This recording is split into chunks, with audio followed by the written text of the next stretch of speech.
Memorial Day sale is going on now at the Ford House. Buy now and save up to $14 grand off new F-Series trucks and savings up to $10,000 off Ford SUVs. Remember, you can buy at home now at thefordhouse.com. Apply online and get your best price, best trade value, and the best payment with instant approval from the comfort of your own home. Plus, don't forget all buyers get a free backyard barbecue setup. Don't miss the Memorial Day sale going on now at the Ford House.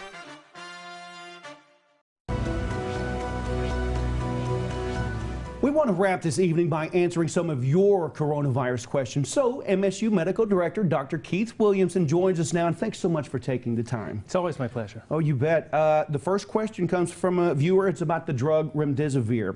The question is, what are the pros and cons of this drug for COVID-19 patients?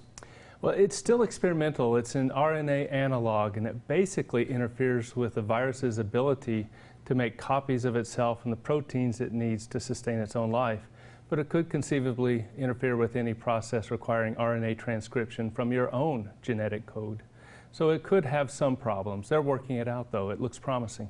That's good that it's promising, at least. Turning now to a vaccine once we get one. Let's hope we get one. What would a rollout look like?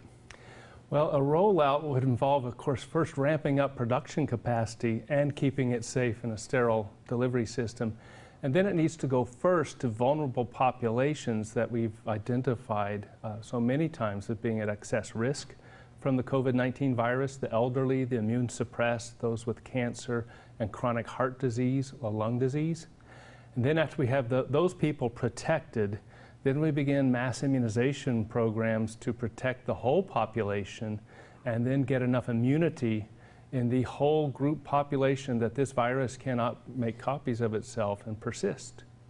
Next question is from a viewer too. With restaurants opening back up, can you get COVID-19 from silverware and from dinner plates, things like that?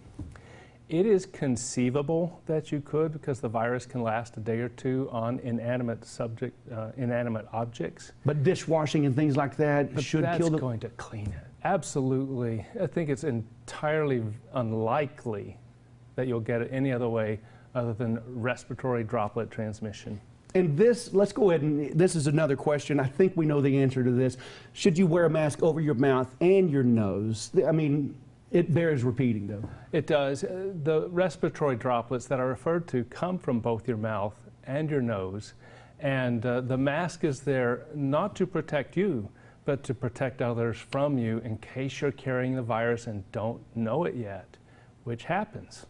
That's something to think about right there. You're protecting everyone else when you're wearing the mask. Right, so cover both your mouth and nose. Okay, Dr. Keith Williamson, thank you very much for taking the time. You're so welcome. Well, you can find more on our continuing coverage of the coronavirus over at Texomashomepage.com. There, you and the family can enjoy our Class in Session series, too. And we're also honoring the class of 2020 in our Senior Send-Off series. So, here at KFDX and Texoma's Fox, we hope you and your family are staying safe during this unprecedented time. Thank you so much for joining us this evening.